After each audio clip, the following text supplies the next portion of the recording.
MIDDLEKAUFF! Baby, hey!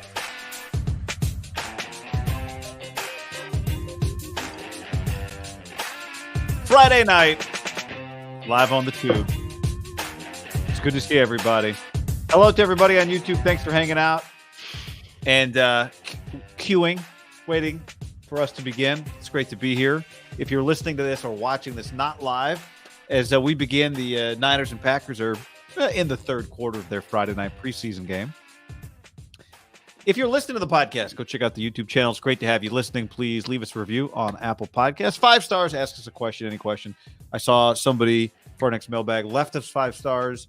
It's not leaving 5 stars, but I've got some criticism. And that was cool. I appreciate that. So thank you. I feel, false advertising when television tells you, mainly sports, a number, and then they don't start anywhere near that number. Yeah. I personally feel that goes out the winner on the internet, or out the window on the internet.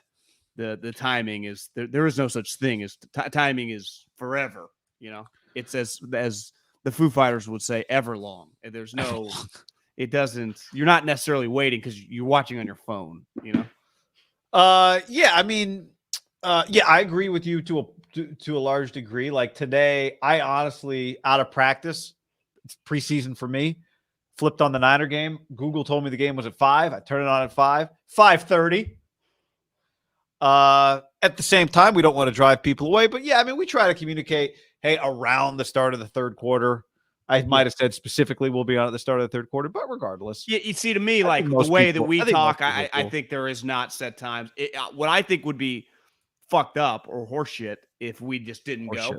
Yeah. We just didn't do it. Like that would be messed up. But if we had come on second quarter or the fourth quarter, like it's internet time.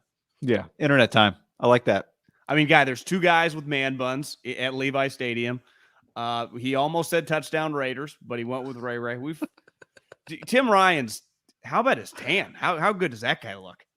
Yeah, I mean, if you told me, I was thinking this the second he came on. Like, if you told me Tim Ryan retired in 2011 from the NFL, like last played in the NFL in 2011, I'd believe you. T-Rock last played in the league in 93. 93. Short career. Yeah, that's true. I mean, he could probably, he could have played, 15 years, then he would graduate, then he would have left the league in 05. His career probably ended at like 25, 26 years old. Yeah, right? I mean, 90 to 93, probably 4 years. What age does that put you at coming out of college? So, yeah. 22, 23, 20, his career ends 26. What the hell's he been doing? Well, he started doing ESPN like early 2000s, or not Fox, early 2000s. So I don't know what, that 10 years in between, I don't know what he was doing. Chasing babes. I mean, he looks, if you said he was 44, twice Greg Papa. How old is he, guy? 50? I mean, he looks. Well, yeah. I mean, came out of college in 90. So if, like you said, if he's 21 then, and that's. So maybe he's a little over 50, 52, 53. 32 years ago. Looks good. Looks great. Twice Greg Papa compared his man bun to Rodgers, and twice Tim Ryan made a face. Like, don't you dare. Yeah. Well, but then he said, did you catch them? We're like, how about that warm-up, Papa? Best warm-up I've ever seen. Do you guys talk about better warm-ups they've ever seen than Greg Papa and whoever he's with? They always talk about the fucking warm-ups. Now, with Aaron Rodgers, it's justified. I mean, I would imagine his warm-up, I've actually seen it several times. Again, he's Aaron Rodgers. If he throws the football, it's going to look good. Like, if you just see Giancarlo Stanton hit BP, like the balls are going to go far, right? I mean, it's just certain people, if they do what they do, it's going to if Lewis just hops in a Honda Accord, he's going to drive it pretty well. I mean, it doesn't matter what the venue is. Rodgers could have a Nerf football out at a park. You'd be like, Jesus, who is this guy throwing the Nerf? Right. Be like, I watched Usain Bolt jog down the cul-de-sac. I think he's going to have a good jog. You look good. Yeah, I mean, no shit. Honestly, a little surprised. You and I had been talking all week. Played golf today. We talked whether he'd show up or not. Everyone agreed. Like, why the hell would he come? He's not coming. No chance he's coming. And then he was there. I give him some credit. I do too. I guess he wanted to be there front and center to watch Jordan Love throw picks. Did throw a touchdown. A couple. We are sponsored by our friends at Tito's Handmade Vodka. You predicted and you nailed this prediction. You said Friday night, first preseason game. It's a Friday. It's the first preseason game. I predict we're going to get a lot of Tito's, people drinking Tito's pictures on Friday night. And right on time around kickoff, John. Wait, Debo? The photos, Did Debo not go to the game? the photos started. Are you out and Debo guy? I mean, we got 49 people watch this. The photos started streaming in. Everybody out there enjoying their Tito's handmade vodka. We appreciate that. Looks like we've got John Daly right there on the golf course. We've got a little ginger beer. This photo here. Somebody at El Macero. This is David at El Macero with a photo of his cup, which I'm guessing has a John Daly in it. Were you there? Did you run into this? You were at El Macero today, weren't you? Golf course, but I ran into him at the bar. I sat down. They looked at me and they go, MIDDLEKAUFF? I go, yeah. How you guys doing? And they go, ham, promo code ham. And they start saying that. And then he says, and I think he's messing with me, I tweeted my picture of Tito's out on the golf course. And I just kind of went with it. I laughed. And then I checked Twitter like 20 minutes later. He wasn't lying. And I scream across the bar. I'm like, you were dead serious. He's like, yeah, man, I told you. Like, see, I thought this guy you had played with him and he sent the photo because you're with him. Totally unrelated. He was actually playing in the group ahead of us, but we never noticed each other. Yeah. And he tweeted a picture, a group ahead. That's funny. It was kind of slow, so we were kind of running into him every once in a while. That is funny. I mean, they were always, half hole above us, but what a small world, guy. That is pretty great. That guy's living right. He should buy a lotto ticket. So Tito's handmade vodka. It's what we're drinking tonight. Hopefully it's what you're drinking responsibly tonight. It is unparalleled. It is the best. It is number one. We are happy again to have Tito sponsoring the show for football season. Just over 25 years of Tito's domination, ever since Tito Beverage, that's his name, built his very own distillery, put his life savings into it, went all in, like ham on podcasting, went all in. And now we get Tito's handmade vodka because of it. So a toast to Tito's and everybody, a toast to you. Thank you for enjoying. Thank you for consuming. Thank you for sharing. And we look forward to a prosperous, John, if we could all raise a glass to a prosperous football season. How about this guy? For the first time, I mean, you and I have been going to practice, but there's something like seeing a game on television that just makes you feel like football season's kind of back. Now, I wouldn't say it's all the way back because both these two teams didn't play about 75 combined good players, but Trey played, and it just, something about these two colors, something about this game when it's on television. I'm not going to lie, for a preseason game. Now, granted, there was a lot of action on both sides. I thought tonight was pretty cool. Like, I thought that first half, if you watched it all, the Giants-Patriot game, that was horrendous. This was the opposite relative to preseason games. Very easy watch, I thought, 2 quarters. That's a good point. I locked in earlier today on the Jags game, Jags-Browns. And this was much better. Yeah. Tito's handmade vodka, distilled and bottled in Austin, Texas, 40% alcohol by volume, namely 80 proof, crafted to be savored responsibly. Was Deshaun Watson like 1 of 7? I just saw the Deshaun looked pretty nervous to me just watching him. But he had a couple drops, hit a couple guys in the hands, drops. This Trevor Lawrence character, MIDDLEKAUFF, didn't look pretty. What, man? Huh? Didn't look good? No, he looked I thought he looked fantastic. Someone's like, what are you talking about? He's 3 of 8. But he is just play action, hip spin, rocket. Like rolling across the grain, turn back, rocket. Now he missed the throw high. Travis Etienne dropped one. But he is just special. I am back on the Trevor Lawrence train. Would the Niners straight up trade him for Trey? Good question. I don't know. I think they would. I don't know. No offense to Trey, but I mean, this guy was considered Andrew Luck 2.0 for a reason, right? Yeah, but then everyone kind of bailed. But the Jags kind of look. Urban Meyer. Dry. They got some good. I know they got some good old linemen. He kicked kickers and he went to the bar. He gone. Yeah, I don't think Kyle will be kicking Robbie. No, Robbie took a big hit today though. He did. And Tim Ryan was like, "Oh my God, Robbie!" It's like, Jesus, Tim. Well, he knows that they got. They'd have a problem if the guy yanked his neck and he went on IR. The Niners, I don't want to say would be screwed, but as crazy as it sounds, if they lost Robbie Gould, that would be bad. That'd be. Do you notice how when he kicks field goals, it's like watching a PGA Tour guy with a wedge? He's like, is this guy even trying? It's just nice and easy. Very it's easy. Just right through the middle. He's got good tempo to his swing.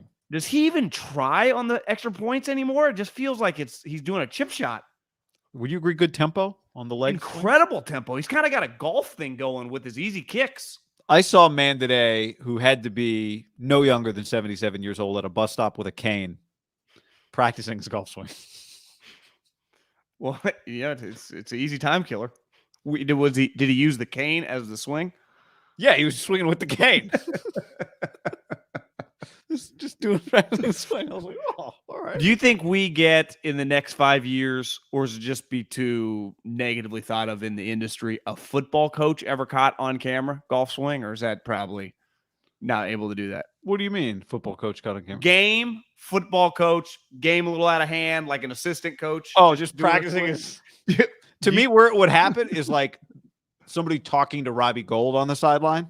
You know, like game out of hand, somebody who golfs on the team who's out of the game, or like your starting quarterback who's a golfer, like Matt Ryan's out of the game. He's standing on the side talking to the QB coach, and he's just like, you know, you're up by 35. Like, what are you going to do tomorrow? I'm gonna working on, you know, that kind of thing. Maybe. Could you live down if you're like Robert Saleh, who's a golfer, and you're down like 30 and you get caught like talking with someone doing a swing? Is that a fireable offense?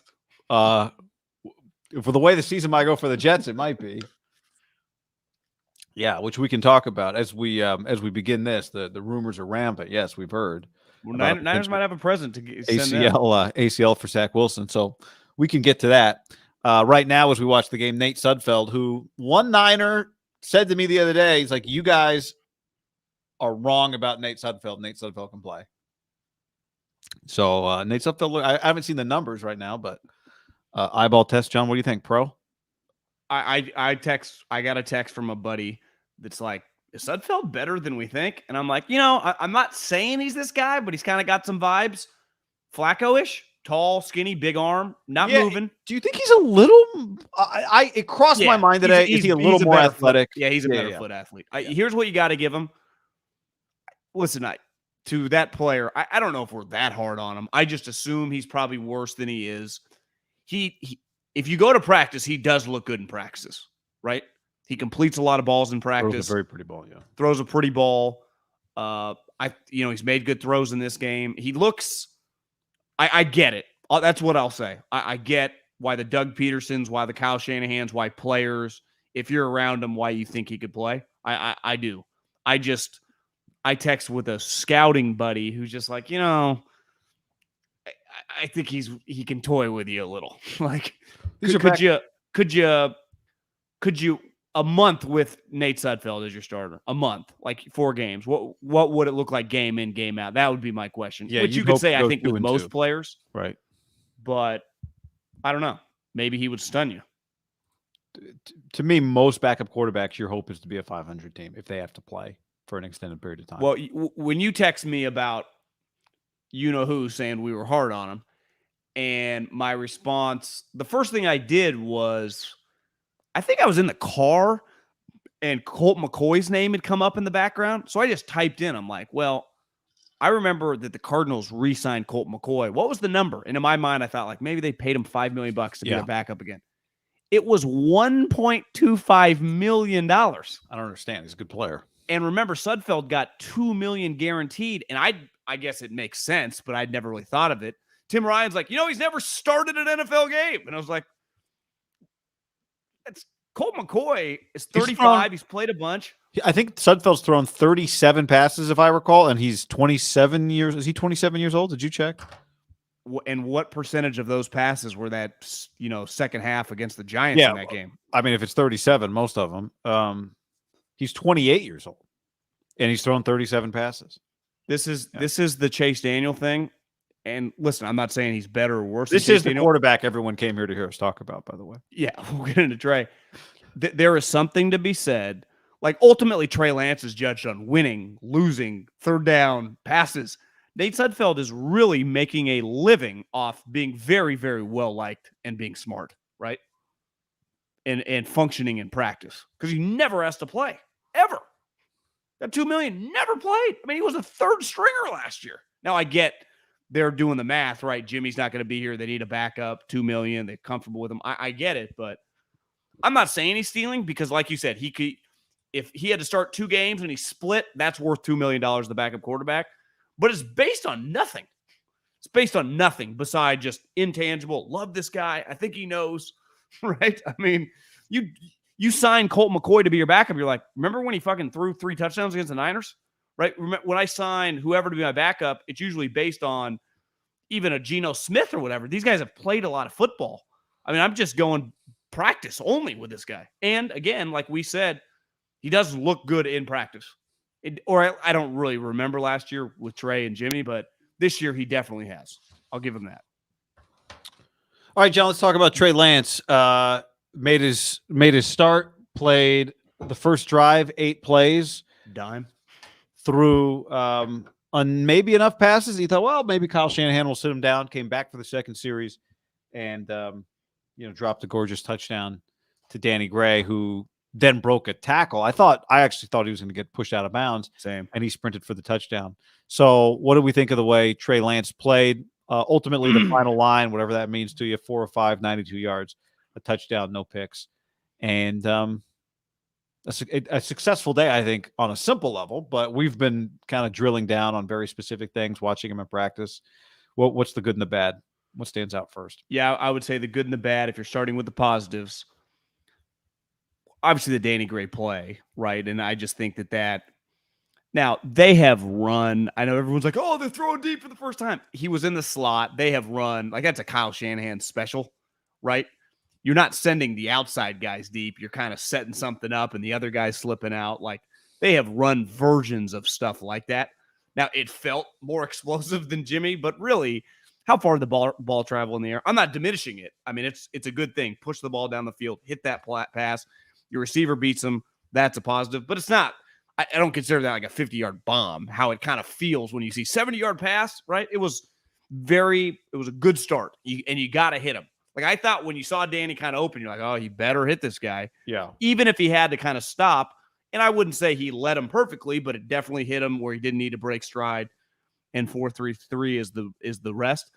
To me, I at least, and you, I guess people haven't been able to go to practice. Like, I am confident he's going to be able to do that, right? 20, 30-yard kind of vertical routes. And then and they will attempt deep go routes.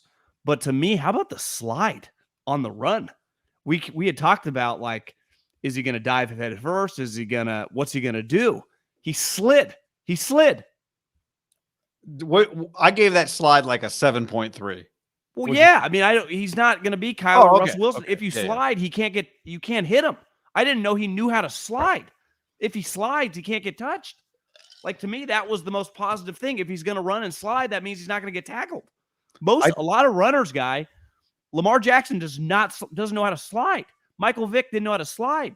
That you take an extra 30% of hits as a runner. If he just slides, even if it's it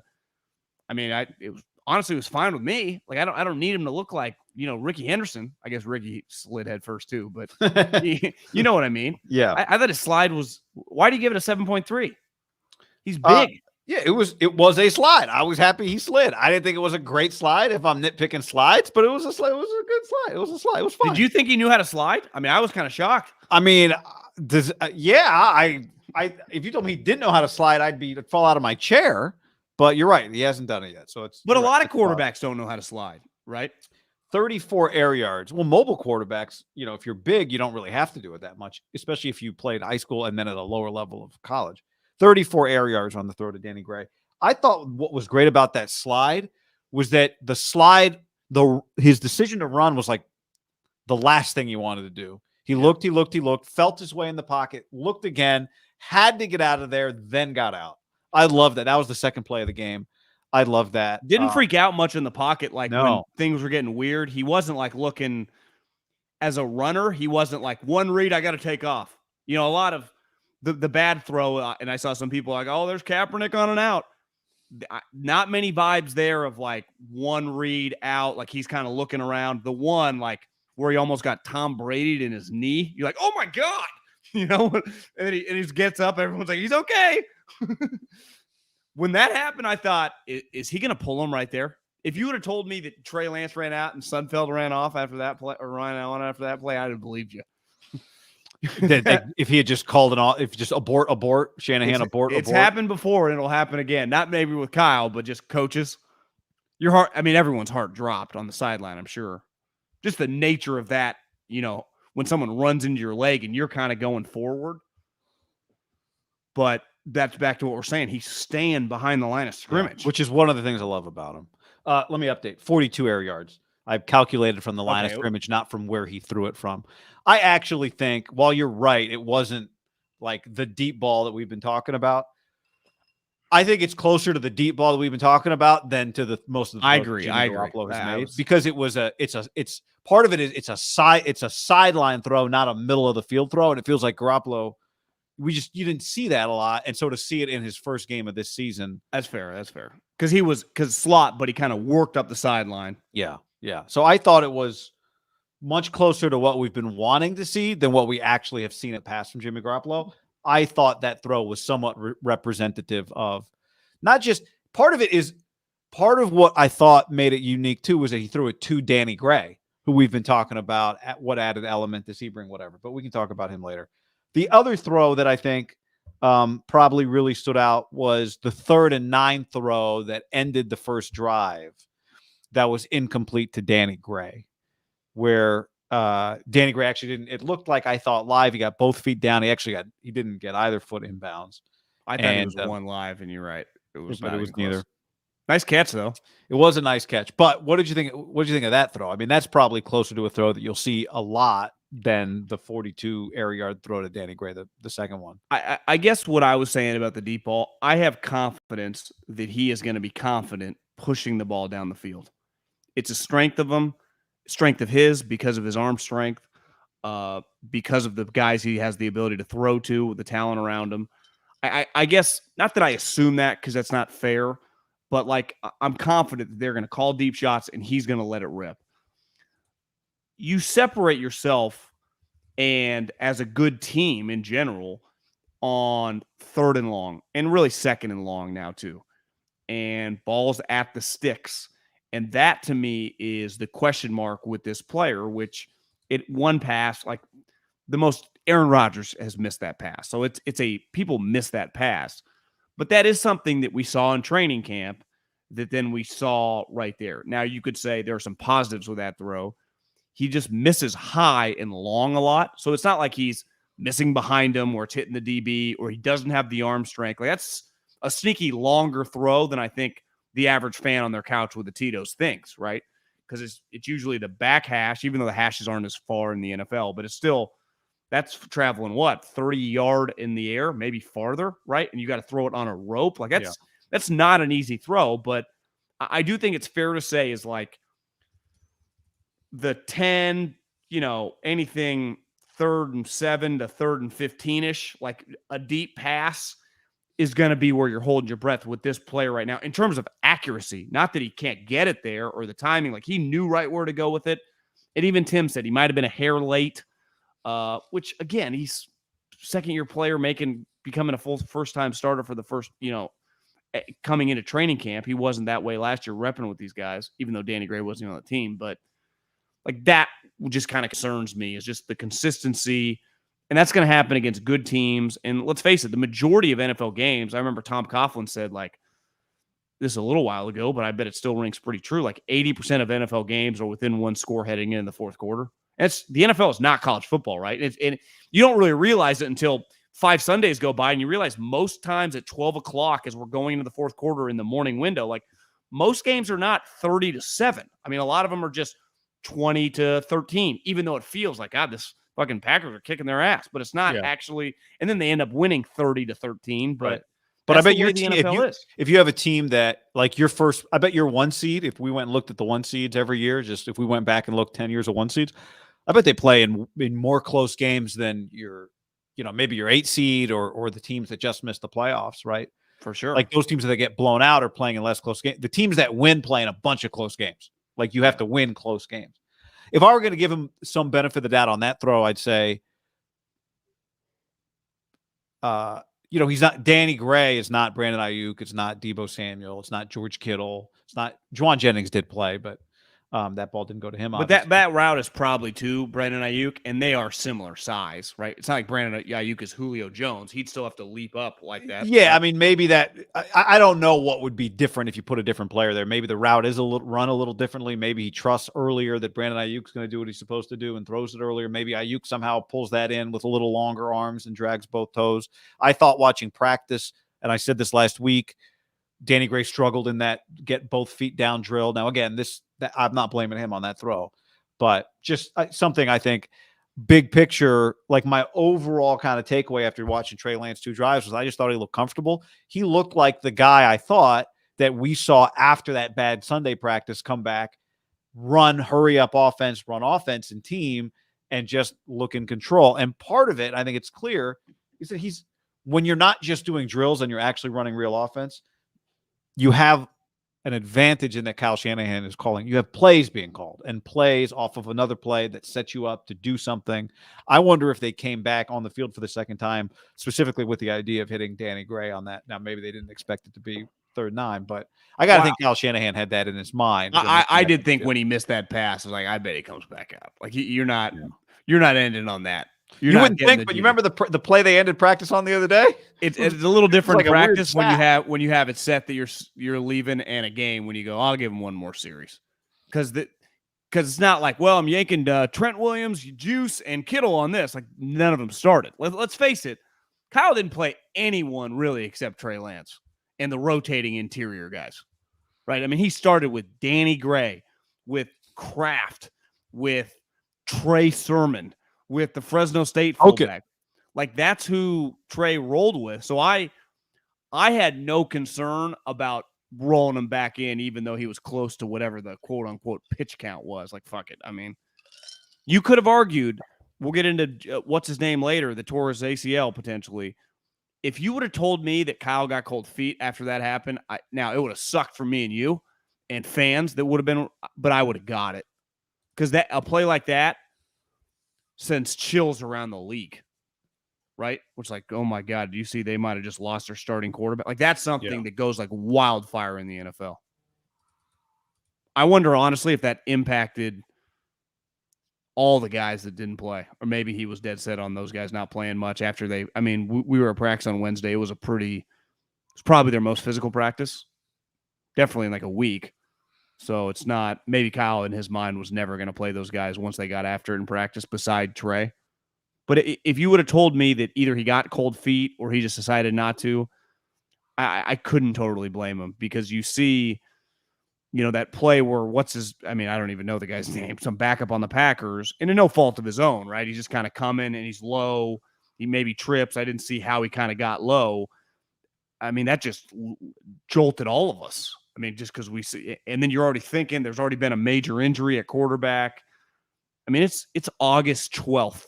I watched the Browns game. Somebody got carted off on the first series I was watching that game. Offensive lineman. Did you see the clip of Jalen Hurts running out of bounds and the guy hitting him? I mean, at minimum, all 2 steps out of bounds. That's true. Well, was Robert the defensive coordinator for Kyle next year when D'Amico gets a head job? D'Amico's got to get the head job first, but yeah, I think his defense looks fantastic. Yeah, it looks good. One other note. Again, we had however many throws. So we'll do like we do in practice. We do a breakdown. We overemphasize each individual play. If we would have killed Jimmy I know if Jimmy Garoppolo threw that ball to Ross Dwelly way up above his fingertips that he caught, that we would have given Garoppolo a hard time for it. So just noted, that throw was noted. That was the second down, and I don't know, like 12 after that first down Sermon loss on the first drive. So But then earlier he had that very easy kind of Ray McLeod throw. That was just easy. I think one thing's clear with Trey is there are going to be easy 5-yard plays because the rollout pass, him pulling the ball and running, there's going to be plays where you go, oh, that was just an easy 5 yards. Wow, that was not always. Is that the play when Dwelly got destroyed because he's like this? Yeah, he was elevated. It ended up picking up like 4 yards total. But yeah, accuracy. Whatever. It's yeah. We're just breaking down each throw. He's got some parallels with Jimmy, right, in terms of inaccuracy. Jimmy was very good on third down. I do think that's just an area for concern.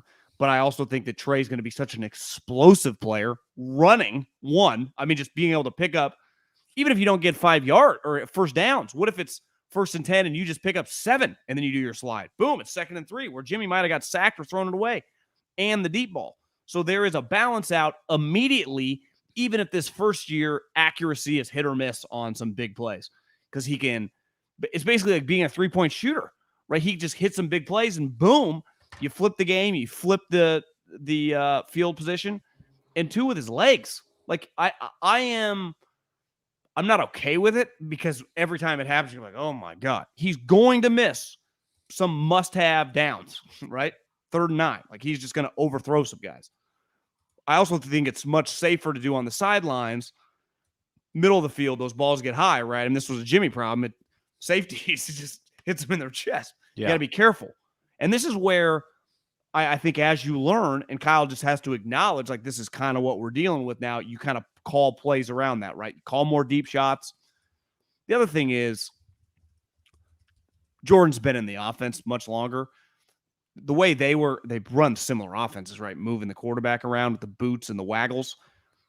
How good is Trey going to be on some of those where you just kind of, where you, the handoff and then you turn around and you fucking waggle back and you boot back and some of those. Jordan actually hit a couple where it hit guys in hands and they dropped it. I'll be interested to see Trey kind of on the move on balls where he has to take a little off of it. Like where I'm moving, the guy's coming. I don't need to throw a heater. I need to throw like a light change up, which those plays are open in this offense because you're on the move a lot, right? And so, sometimes, when like your initial guy's taken away, but then the other guy's beaming across the field, and you just throw, and he's hit some of those in practice when he stopped, right? And he'll kind of stop and gather. But sometimes in NFL games, you got, fucking Aaron Donald or someone chasing after you. So it's like, you stop, you're going to die. You got to keep moving and throw it. That's, I don't even know if it's a work in progress. We don't really know. It's hard to tell in these practices how that will look. But those plays are going to be there because in this offense, those guys naturally kind of go across the field, right? Yeah, I mean, and he's going to create extra plays that other quarterback. He's going to create. There is more time for people to be running across the field. And Corey says difference is Jimmy's 31, Trey's 21. Lance has shown improvement already, where Jimmy never has in 8 years. Yeah, I mean, look, we're not talking. There is no comparison between the two. I know I compared on that throw, but there is no comparison.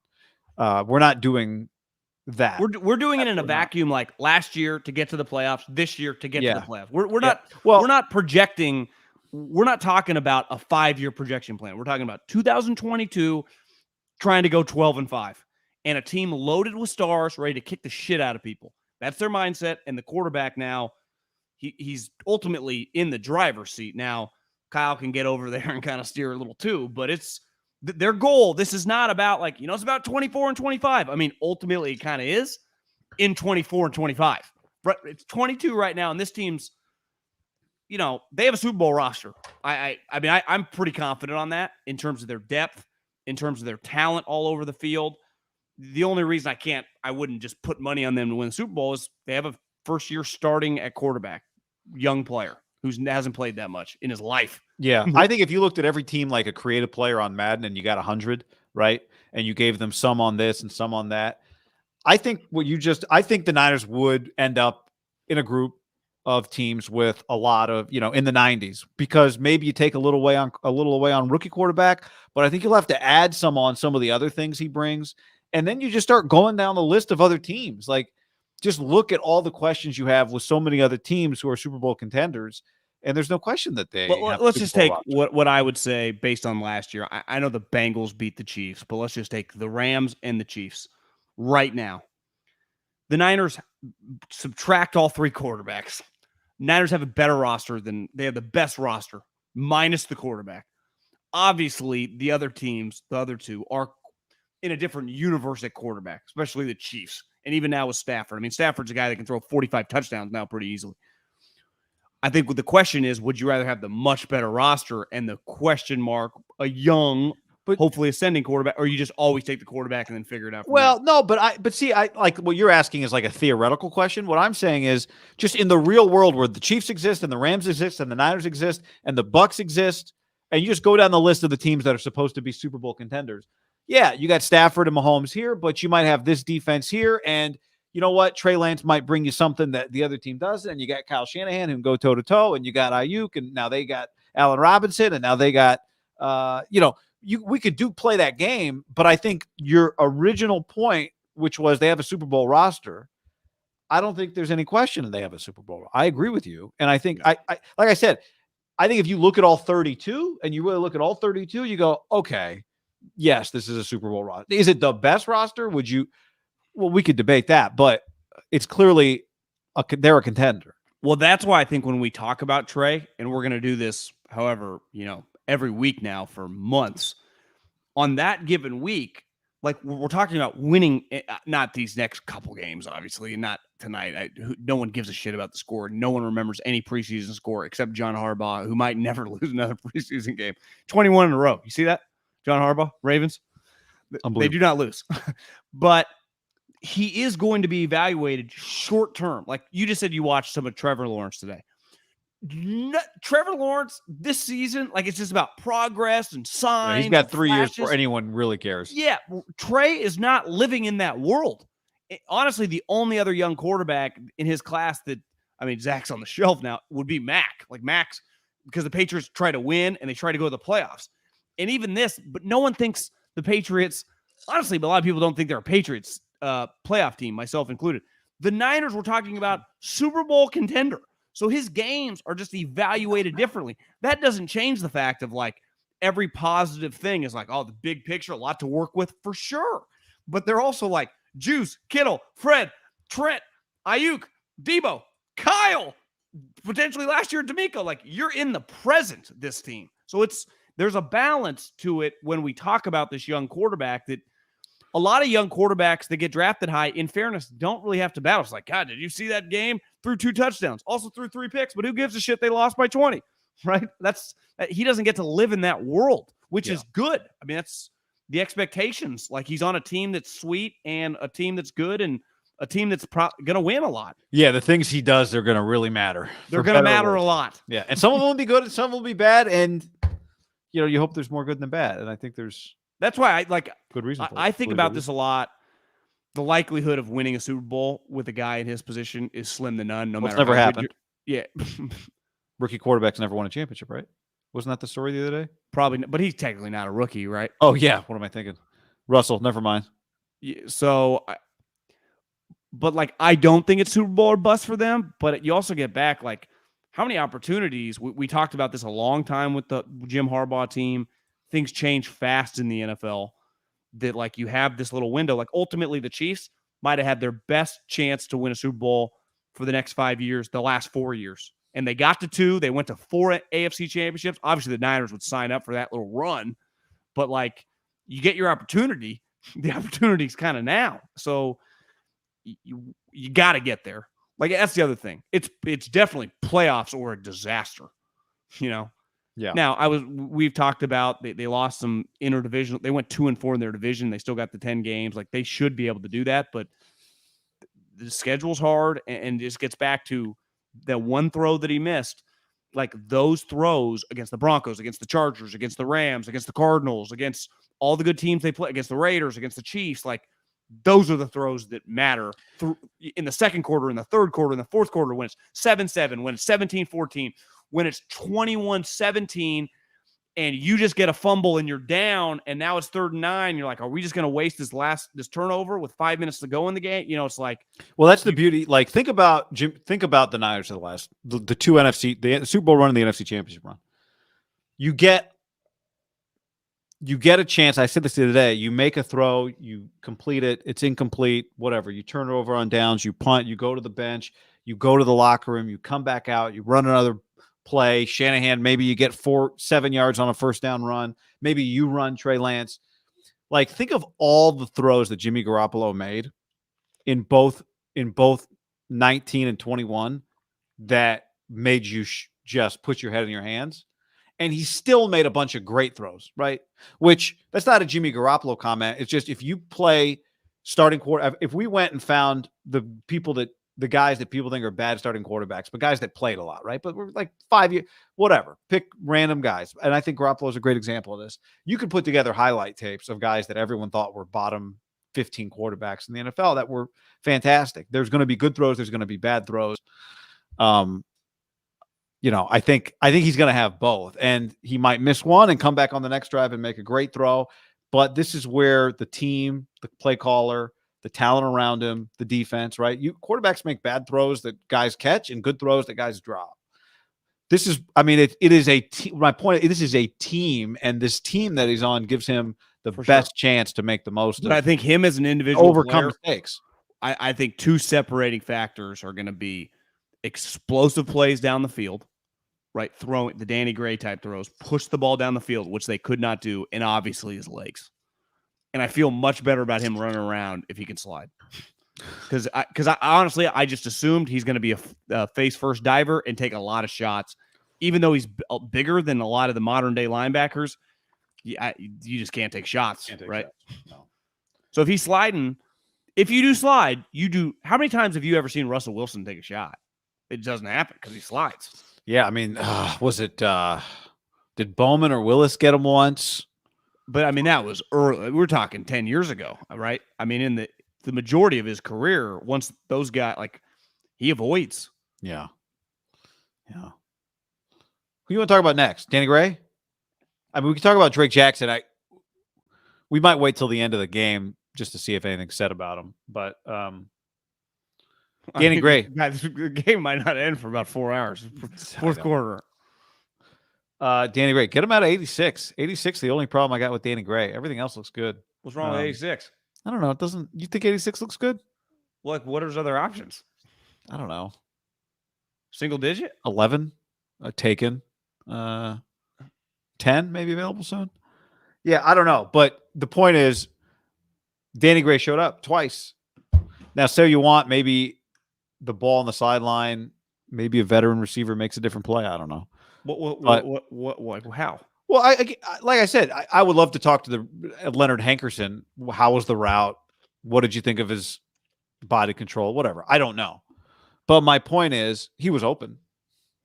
I give him credit on that. The deep ball he slowed down. That was not an easy catch necessarily. Also, the other thing on the sideline throw, remember there was some question about his hands. That was not an easy ball to just receive, and he received it. Yeah. And then we got to see the speed. So, when Ayuk's out there, when Debo's out there, when Kittle's out there, if they can get him 2 balls and 2 drives, what are they going to be able to do for him? Well, I would say other players who the defense is focused on. One thing I was thinking when the game was going on, we'll see Drake Jackson, who knows, with his shoulder, probably not ideal. Their draft at the top, Drake is a good player. That play where he chased down Jordan Love, him just kind of moving around, you can see it. Price is going to, who knows, he might be the starting running back by week 2 at this rate. Danny Gray can play. He's got easy speed. And their 4th round pick is their starting guard. I don't know if you can ask for much more on a pretty loaded team that these guys, it's pretty clear all of them are going to play. You watched Danny Gray tonight. The thing with wide receivers, Brandon Ayuk needs a breath, right? He doesn't take unlimited snaps. You're not a guard. Debo, you come out of the game. We talked a lot during training camp. You're like, is Danny Gray jersey, on game day? I actually think he's got a pretty good chance, depending on the matchup. Maybe not every game, but it's pretty clear he's got NFL high-level attributes. You know, they said 4.3 speed. Now, the Packers are rolling out backup defensive backs, but he smoked that guy, which clearly it felt like, oh, he's going to get shoved out of bounds, or easily the guy's going to grab his ankles and he's going to trip. Honestly, it felt like he barely touched his shoelace once he got a step. I mean, it was crazy how smooth he was. I think it'll be interesting who gets more balls this year, him or Ray McLeod, who fumbled. Now, Ray is a returner, right? I give not all fumbles are created equal. He got like triple team destroyed. I mean, well, I think it just is under a spotlight with him because he's fumbled before. You have to agree though, that was going into some collision with a bunch of guys. Like, how many fumbles is too many fumbles in a season for a guy? You think 3? I don't know. You know, I heard someone say, I was listening to something. They're like, you know, for as great of a season as Hunter Renfrow had, he had 5 fumbles. And you just realize, like, you put the ball on the ground and you lose 4 of them. Yeah, I mean, I'd say 3. I mean, do you lose them all? It's a good question. I mean, that's kind of luck, but I just think Danny Gray, like, if I hadn't been to practice, maybe I'd think less of it. But having seen him in practice, seen him show up in practice, and being impressed with him in practice, you just want to see it translate to a game, and it looked like it translated to a game. Whatever you think of this game, it translated to this game for Danny Gray. Yeah, I mean, he's had a rough camp. Just at least every time we've seen the ball's been on the ground. Are you sure that like Danny Gray couldn't who's had a challenge Jawan Jennings? You know, just if Jawan Jennings we've seen Kyle Shanahan, he'll go doghouse. I don't mean like he just passes him, but you can't just play poorly and keep your spot. That's not how the NFL works. Like, he is consistently dropping the ball. They rolled him out tonight. They didn't treat him like the other 2 guys. No, they didn't. It's tough, right? Because he's so physically different than any other receiver they have, and he blocks. Jawan Jennings. Yeah, I'm not saying that it's going to happen. I'm just keep an eye. He's got an elite skill. He does. I mean, an elite skill, like can fly. Because someone tweeted at me. They're like, do you think he'll be what they hoped Goodwin would be back in the day? I'm like, well, this guy's this guy in theory, and if you project him as a player, should be much better than Marquise Goodwin as a player. Like, this guy should be a legitimate NFL wide receiver. Goodwin had some moments. I don't know. He's bigger. I mean, he's not quite as fast, but he's got elite NFL Goodwin was speed. a 3rd rounder out of Texas, right? But a lot of that was just because he ran like a 3.940. You know, he's like Olympic fast. This guy, I think, was viewed as he can be a good wide receiver. Break tackles, can run routes, has really good ball skills. I think if you look at Goodwin's career, when you're that fast, your career lasts way longer than it probably should. And I'm not saying he's not talented, but I feel pretty confident that Danny Gray projects when they're both 22 years old to be a better player, like just a more complete wide receiver. You just already saw on the sideline ball, his ability to move, high point the ball. I don't know. I mean, Goodwin's best year was with the Niners. He had 56 catches, almost 1,000 yards in 2017. I feel Danny Gray just projects to be like a long, 10-year guy starting on NFL teams. Like, he's a real NFL wide receiver. Yeah, he looks more. Maybe it's only based on his height. It almost like Marquise is more gadget than true receiver, and maybe Danny Gray's more receiver. But that might be just stereotyping because of his height. But I think Danny Gray was viewed in the draft process as like a real player, as a guy that people were very bullish on as a guy that can play in the league for a long, long time as a wide receiver. Yeah, I mean, he was viewed as a 3rd or 4th rounder, right? Yeah, I mean, you're on a 4.33. That's pretty fast for even fast guys. He can fly. And he's breaking tackles. I think that's part of it, right? Well, remember what John Lynch told us when you and I just happened to talk to him at a Niner practice on the sideline. He said, look at his thighs. He said his legs are strong. I like him. I'm bullish on his long-term ability. When you're that fast, and I think here's the other thing. I guess part of this based on some practice reps, and even saw tonight, like, I think he's got pretty good ball skills. High pointing the ball. We've seen him do that in practice tonight. That catch as he's running. it wasn't just the perfect, like, hit him in stride. He kind of had Right. to catch it Yeah. right here. Yep. You know, I know he was well out of bounds, but it might have been his fault running the wrong route, but high pointing the ball and kind of dragging his feet. Like, he feels like he has some natural wide receiver instincts, I guess what I'm saying. Where it felt like Marquise Goodwin, like you said, I think that's a good way to put it, way more gadgety. Now, again, he ran a 4.040. Was on the Olympic team. Like, I guess maybe I'm biased. I like that type stuff is like, Brock Purdy just took the lead, John. I just don't like Olympic team. And like, oh, yeah. You know, I'd rather have like, oh, this guy just played for Sonny Gray and dominated in the whatever conference they're in. Sonny Dykes? Yeah, Sonny Dykes. Big A's fan, John Middlecoff. We can update this later depending on what happens. I think just like Danny Gray, all the stuff that we saw Drake Jackson do in practice and hoped would translated to a game. Now, just like every other preseason game, we can talk about, which offensive linemen were in there. But I thought the thing that really made Drake Jackson's performance before he got hurt valuable and believable was that it was happening against Jordan Love, who's not a great quarterback, but is very athletic. And twice Drake Jackson made really athletic plays on Jordan Love. Once to stop, refuse to get juked, get an arm up and deflect the ball. When his arms are up, it reminds you of seeing DeForest Buckner's arms up or Eric Armstead's arms up. His arms are not as long as either one of those guys. He's not as tall as either one of those guys. But then he had the chase down play where Jordan Love was trying to get him off, and he was going straight. Is that where he got hurt on that play? He got hurt, and he went down. Remind me a little bit. Remember, Kinlaw got hurt, kind of chasing a quarterback, extending, and then landing last year. So I thought Drake Jackson looked every bit of what we thought he was going to look like. One thing, doing a little recon on Burford, I think a lot of people were down on Burford's the wrong word, because coming from UTSA and getting drafted in the 4th round, I would say is a pretty big accomplishment for that program. But a lot of people talked about him as a tackle. He was discussed. He was going to be drafted to be a tackle. And Kyle immediately moved him to guard. And that's where I think that most people viewed him. They didn't view him as a guard. Where I talked to someone today that, and I believe this, it's so much easier to find guards and centers in this scheme, because it's just not, one thing he struggled with was just, he could get overwhelmed with football, setting techniques and just different things. As a zone scheme guy, you're basically just running outside zone. You just use your athleticism. He's a big time athlete, and then use your arms and your athletic ability and body positioning.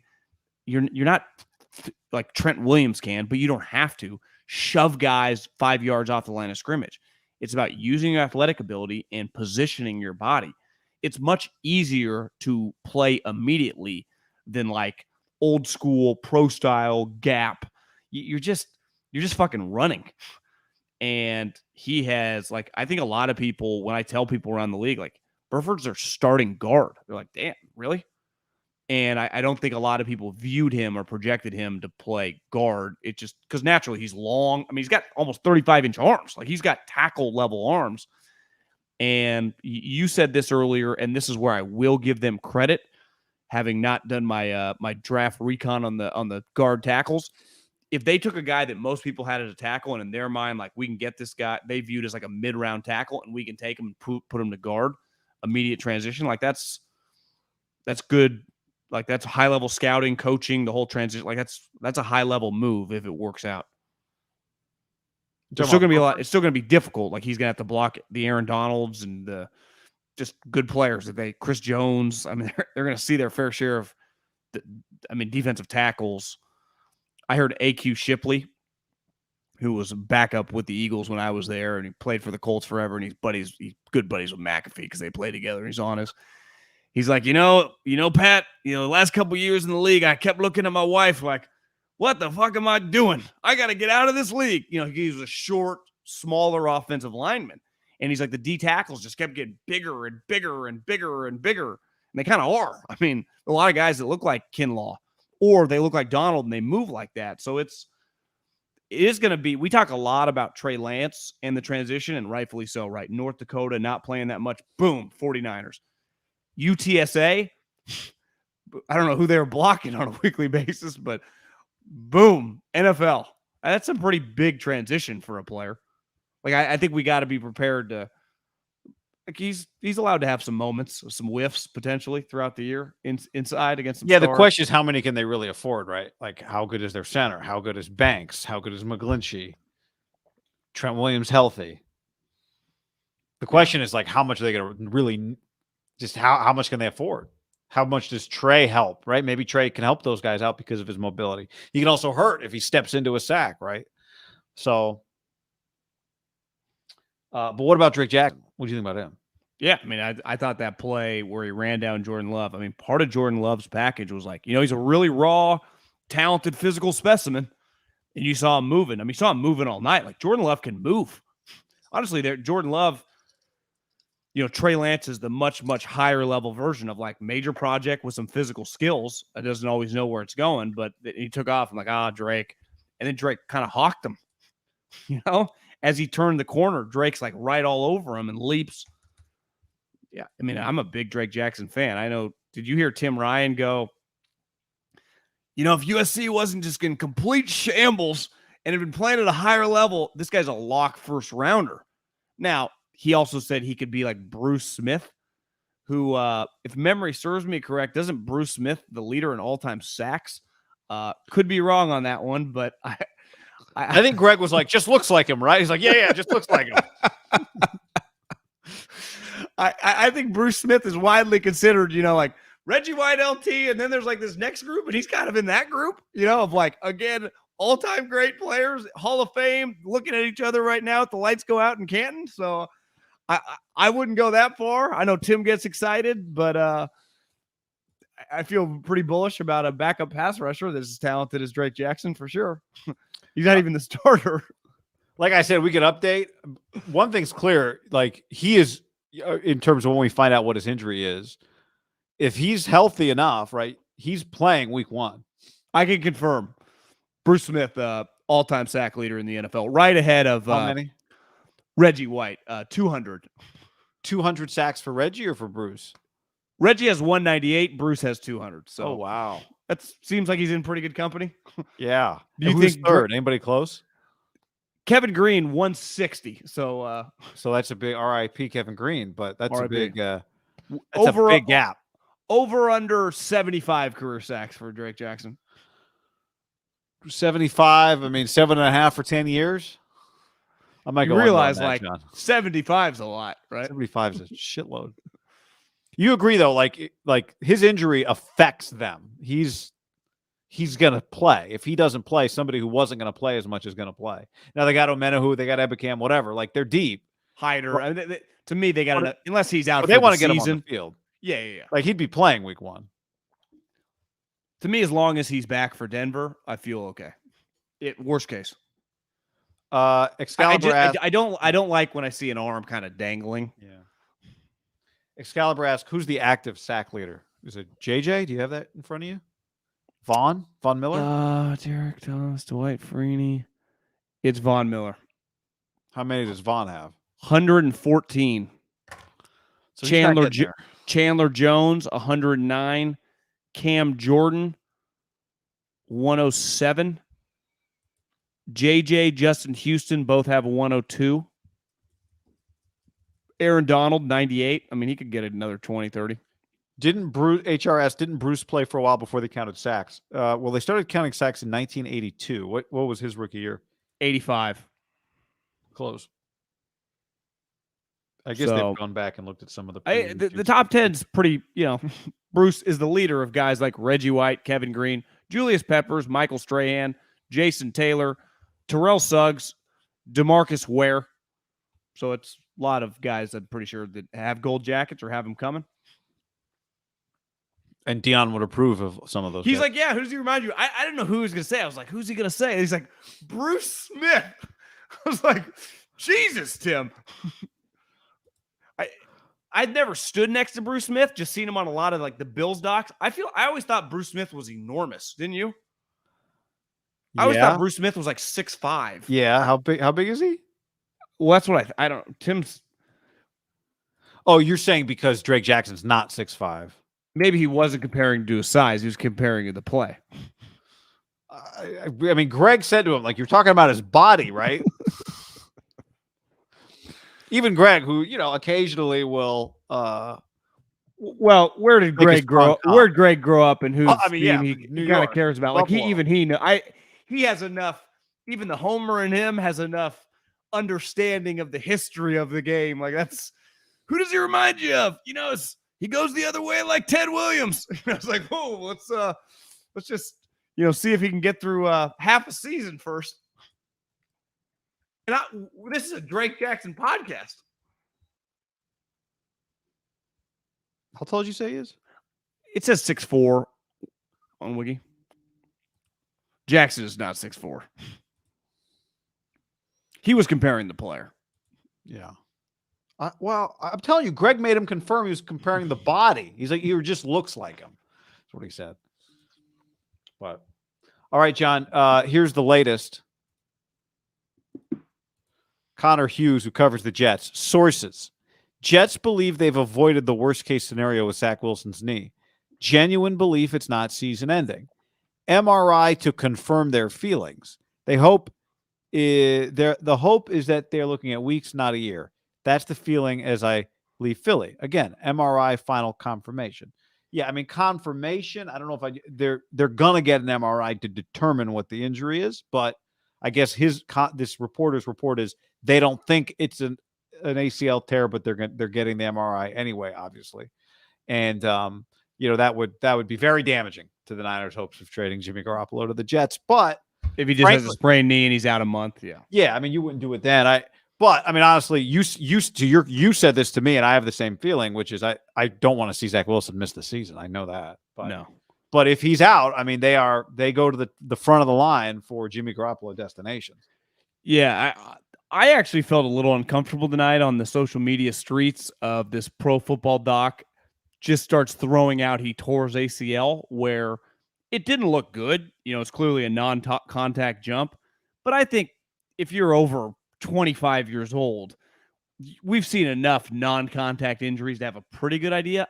To me, that was like, I don't know, could have easily be a knee sprain. If you tell me tomorrow, knee sprain, they're hopeful he's ready in a month for week 1, I think that's very believable. Now, I've also seen enough that feel, borderline like innocuous moves, and then it's all of a sudden like torn ACL. You're like, what? So I'm prepared. I am rooting for him to be healthy. I did not get much joy of like, oh, the Niners swindled this one. I was like, I don't want to see Zach Wilson tear his ACL. Like I'd rather watch Zach Wilson than Jimmy Garoppolo play for the Jets. Now, yeah. Like you said, if it is the worst case scenario and we wake up tomorrow and the MRI, wherever the hell he gets it in Hoboken or New Jersey, says torn ACL, is it out of the realm of possibility that Jimmy Garoppolo is on their team and they start, obviously you had mentioned something about the salary cap. We checked before we hopped on. According to Spot Track, it looks like the Jets have just under $4 million. So they would have to do some finagling. They could not trade for Jimmy's contract as is. I do think it would make a lot of sense for Jimmy to give it, given that he knows the head coach and definitely the offensive coordinator. And here's the other thing. While they did lose Becton, their starting right tackle, who in theory should be good, even though he hasn't now going to miss, he's going to play a game in 2 years. They have a first-round wide receiver, a second-round wide receiver last year and more, who everyone thinks is sweet. They signed the tight end from Cincinnati, who's not bad. They have multiple running backs. The dude they drafted last year from North Carolina, and I talked to someone with the Jets who said that Breece Hall, his running back at Iowa State, might be the best player on the team. Well, what do the Shanahan guys like to do? They like to run the ball. So they got multiple running backs, 2 wide receivers, and he knows the playbook. Did you say they got Sauce Gardner, CJ Mosley? You talking about their defense too, or just their offense? I'm just talking about their offense. Yeah. Like if I'm Jimmy, if he was just cut tomorrow, everyone's like, go to Seattle. I would want no part of Seattle. I would want no part of the Giants. I think the Steelers would be intrigued, even though it feels like are they just like dead set on going with their guys? Maybe, even if their guy is Mitch. I do think the Jets would make a lot of immediate sense given his knowledge of the two guys running the team and the offense. And just like when you looked at their depth chart, you're like, there are some pieces to deal with here, right? A top 10 wide receiver, more who a lot of people think are sweet, and 2 running backs. Like, it's not as shitty as it has been like 2 years ago. Yeah. Even if Jimmy had to like, hey, we'll give you a $5 million base salary, high incentives if you start 17 games. I'll just interrupt you real quick because I'm looking at over the cap, and these numbers can be different. They say 8.9 million in cap space, which, sorry, keep going. I just wanted to mention that. I mean, it could be at if it's 8.9, would Jimmy play for 19 million? The Niners pay him 10, they pay him 8.9, and you get a 3rd round pick because you're paying him. How much would you pay for a 3rd round pick from the Jets? Whatever they wanted. Yeah, would you pay $15 million for a 3rd round pick? Yeah, I mean, I would do business with him. I know that. Like, we'd be on the phone. I would imagine.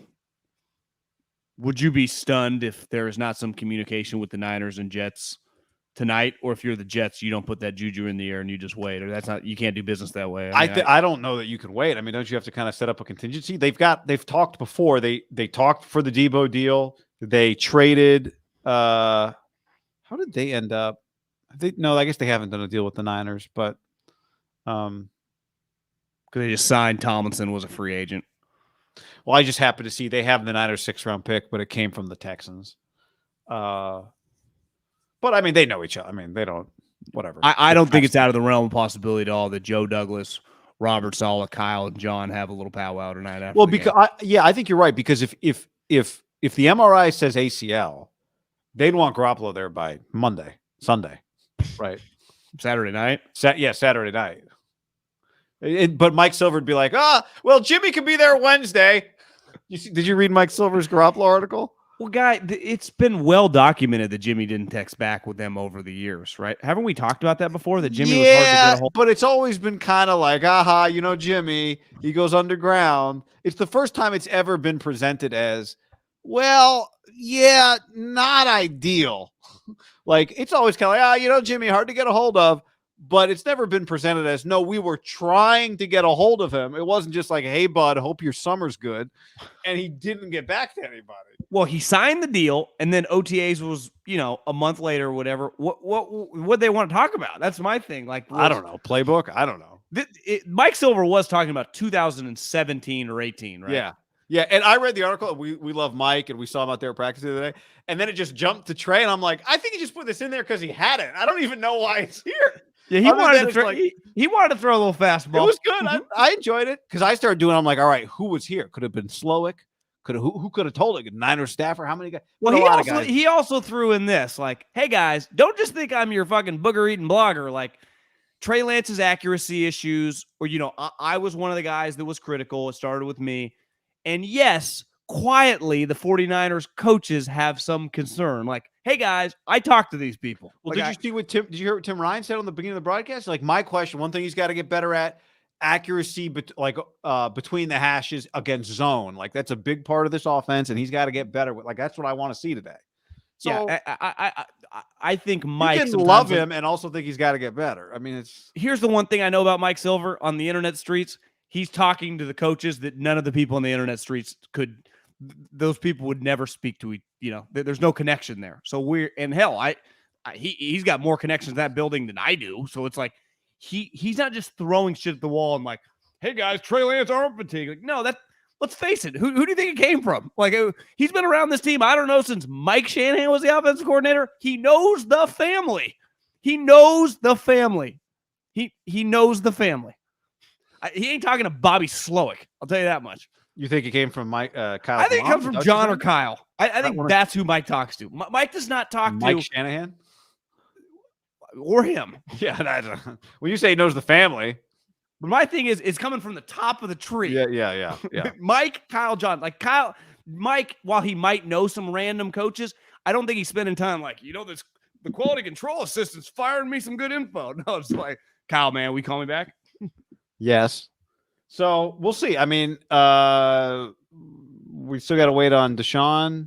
The Jets situation would be good for the Niners. It'd be bad for football. Like, Zach Wilson's a major part of the NFL. There's a million great storylines in the NFL, and Zach Wilson and everyone argued over Zach Wilson is one of those things. So if you're, let's say, worst case scenario, he has a torn ACL tomorrow, which I'm not rooting for. I do not want to happen. I would rather have the Niners cut Jimmy Garoppolo than get a third-round pick because Zach Wilson, I got all football season. There are just some Jets games on at 10 a.m. that you can't avoid. But do the Niners, the Watson thing who knows? There's no timeline on that. You never know. If you could get a fourth-round pick plus some of the money, do you do that deal immediately and just get him gone? You're not waiting on the Browns, are you? No. Fifth? That'd be funny, though. It was like, we'll see, fellas. Just we're going to slow play this one. Just slow play it. The slowest slow play that anyone's At what pick do you hesitate? Fifth? Yeah, I mean, what do you think you get from the Browns, though? Have you talked to the Browns already? I mean, Don, you might already know what the Browns are willing to offer. Yeah, I mean, they clearly have. Because did you see Mary Kay's report the other day? I did. I actually listened to Mary Kay on a podcast the day before that report. And on that podcast, she wasn't quite as adamant as her report looked, that if Deshaun was suspended for the year, they would look to Jimmy, or they would consider Jimmy. But I heard her say that like a month and a half ago, she did not think a month and a half ago that they would play 17 games with what's his face? So Jacoby Brissett. Yeah. Did you see Deshaun was like, "Hey guys, I'll give you 8 games, $5 million. We'll call it a deal." And then the league's like, "No." Well, one thing I thought about Deshaun is like, because the game was weird. Like, if he's going to settle, he should settle before, he gets hurt in a game. And then the NFL's like, you know what? We'll hold this. We'll do the thing next year. That's cool. Did you watch the Deshaun Watson game from the start? I did. Where I saw on social media that he apologized. Where would he apologize? Who did he talk to? So I saw a clip that I don't know where that was. It looked like the Cleveland broadcast, you think? It looked to me like, maybe it was, because it looked like an NFL reporter, but maybe she's not NFL anymore. And, sometimes they do stuff with teams. I watched the Jags broadcast with Bucky Brooks, John. So I didn't see that, but I saw the clip on Twitter, and I don't know where that was from. He was talking. It wasn't like a. No. Yeah, it was like him and the reporter, a woman standing. It looked like on the concourse of the stadium. It was a weird location for an interview. But you know what the best formation in football is? A victory formation. Brock Purdy. Did you see any of the 49ers, the hard knocks that the Niners put out the other day? On YouTube? I see what he's doing. He's talking to Didi, the chick that used to work at NFL Network. She might still, and it looks like in their hotel. Oh, is that where that is? Like a banquet room or something? I want to say I'm truly sorry to all the women that I've impacted in this situation. Yeah. Kind of weird. Yeah, weird. What did you think about the Jags chanting, "You sick fuck"? Jags fans? Yeah. Pretty good chant. It is a pretty good chant. "You sick fuck's" a pretty good chant. That's not bad. Pretty good drunk chant. Brock Purdy, though, part of the Brock Purdy, Mr. Irrelevant. There you go. Well, Look did good. he led him to victory? Let's see what his final numbers were. 3 of 6. No, is that updated? Yeah, 3 of 6 touchdown. Brock Purdy was 3 of 6. Every time I glanced at the screen, I felt like he was like 14 of 18. Sudfeld 8 of 11, 103 touchdown. Sudfeld's good, John. All 3 quarterbacks. What do you think about the final line from the Niners quarterbacks? Okay. Would Kyle Shanahan take this every game? 15 of 22, 212, 10 average per throw, 3 touchdowns, no picks. Yes. 3 sacks. 3 touchdowns. What? Do the math. Yeah, what is that? 30. Is it 30? Well, it's 30, and then it's 45. Touchdowns? Then it's times 3, not times 2. Yeah, it's over 50. 45 plus 9. 51. No, it's 40. 50, 2 more games. Game 16, game 17. 2 more 54. Games to 6. 54. Right. Live Golf. 9/11 trophy. Can we add it, or are we pretty terrible?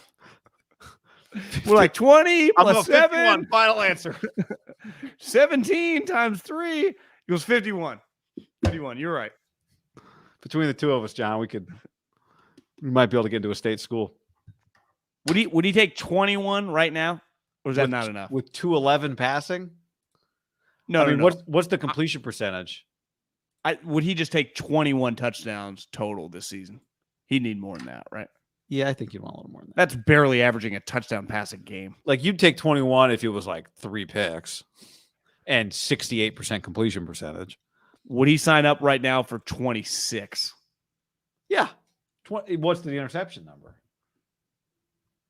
12.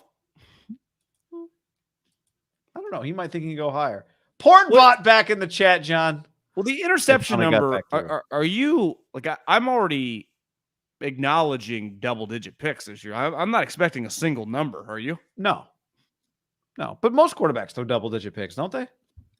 True, but I mean, a majority lot of quarterbacks throw double-digit interceptions. Stafford gave me 45 and like 14. You know, okay? Yeah. Do I get? Can I get 31 in 14? I'd take that right now because he's got a 3-pick game. So, of course you would. We got this note. Elijah Mitchell, hamstring injury that will likely prevent him from playing in the preseason, says Adam Schefter. Expected back for week 1, but hamstring's tough to predict. Soft tissue. Tough to predict. Niners have a lot of running backs. We saw some of them today. Trey Sermon started. How did you think Trey Sermon looked? Sorry, my tone is leading the witness a little bit there. I sent you that. Okay, never mind. I just making sure that because usually the bloggers or the aggregators, they don't screw up, and they didn't. Because I was like, I can't find Schefter's tweet, but I found it. Yeah, I didn't think Sermon looked great today. A lot of people on social media streets think he's going to cut. Well, he got the first chance, but what do you expect him to do? That's my question. Do you think he dances too much? I thought that first carry, yeah. I thought in practice, just Jordan Mason looks better. JaMychal Hasty, we know, brings another element. Ty Davis Price, too soon for that. Jeff Wilson. Now, maybe if Elijah Mitchell, I don't know. What did you think? Yeah, I do wonder if it comes down to 4 guys, assuming Elijah Mitchell is not on PUP or anything, which, I mean, God, he gets hurt a lot, and I love the player, but holy moly. True Shanahan back. Is Davis Price a lock? I would say Jeff Wilson Jr. lock. I also thought if Elijah Mitchell was injured, once I forwarded you that, I kind of closed my eyes. Can you envision Wilson and 15 carries week 1? Yep. I could just envision him getting a lot of carries with Price getting, he gets 14 where Price gets 7, and that's 21 carries for the game. That type deal. Juszczyk and Kittle each get kind of 1. Debo gets a couple. You can already envision it in your head if Mitchell's just not dressed because his hamstring. We're going to give it another week. We want to wait till we'll start him at home. I think Hasty's probably just going to make the team. If Kyle, why are we forcing Trey Sermon? If Trey Sermon keeps dancing and he's not better than Hasty, he's not. The only reason we would keep Sermon over Hasty is because we drafted him in the 3rd round. That's the only reason. Well, we don't give a shit about any of that anymore, right? We're a good team. We're trying to win now. Sermon might get cut, man. I mean, he's 6. He averaged 1.8 yards a carry. Well, I mean, it's just the way it looked. He did have the one where he got blown up in the backfield. Yeah, and I think just like what I said about Danny Gray and Drake Jackson, I thought the way he ran was it to me. And I know you mentioned that Juszczyk said the other day that he'd been practicing well, and with running backs, it's hard in practice for standing on the sideline to really know. But you could also look at that. So he's been on the team a year and a half, and he's had 4 good practices. I just think all those other guys have looked better than him. Kyle didn't say that to me. He said that to Papa online publicly. Yep. But I thought all these other guys have looked better than him in practice, and then I thought it was. Well, Hasty has for sure. You're just thinking are they really going to go with the veteran guy over the 3rd rounder? It's I'm coming around. Yeah. Why would you cut Hasty? Well, is it a good sign or a bad sign when you start the game at running at that position? Well, ask Josh McDaniels and Josh Jacobs. Yeah. Well, they said Josh Jacobs not going anywhere. But I think sometimes you want to see. I think for Josh Jacobs and definitely for Trey Sermon, it's here's your opportunity, man. Take it. Take the lead, right? When I say take the lead, Yeah, like good point. go get your spot. Isn't that what I think they're kind of rooting for him? Like, hey man, we use this pick on you. Show us, please. But how can they, if draft picks do not matter, how much you make doesn't matter, nothing matters. Based on what we've seen in practice in the night, who in their right mind takes Sermon over Hasty?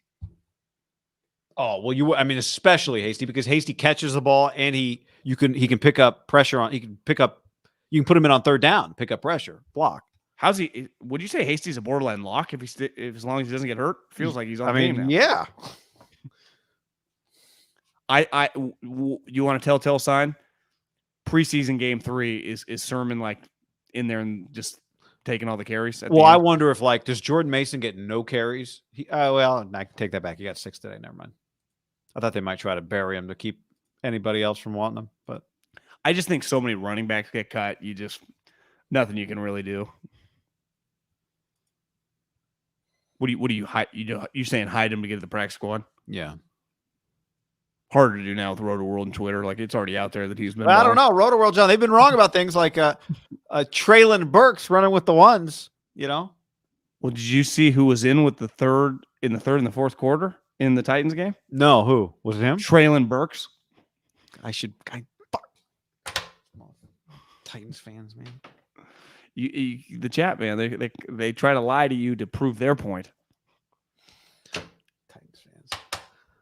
They're like, do more research. I'm like, Roto World that's the research. That's as far as I'll go. I'll go further for the right story.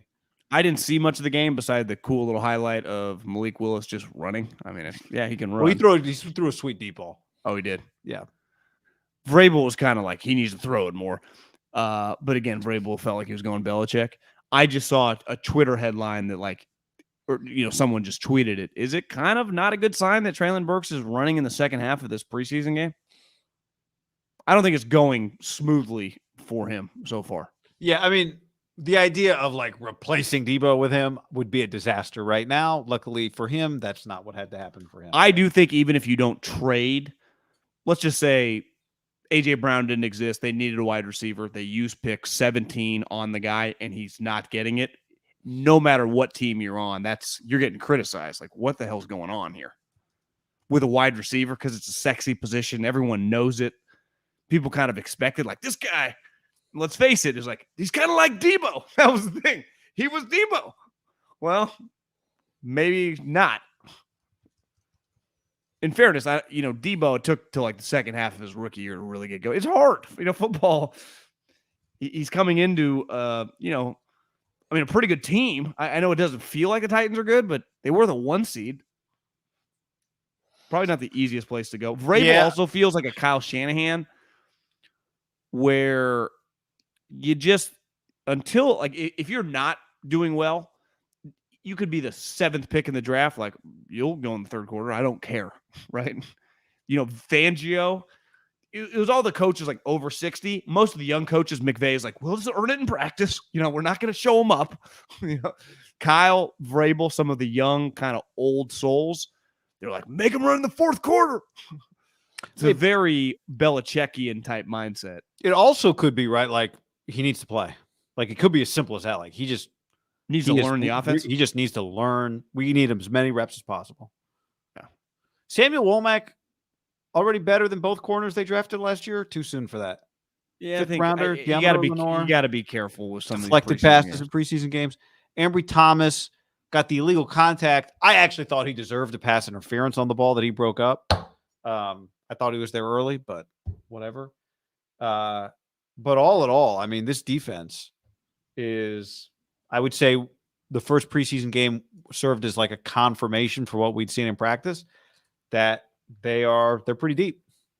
Maybe wasn't super locked into the third day of the 49ers draft. Did you know he was a 5th round pick this year? Yeah. Their draft guy has a chance to be really, really good. I know.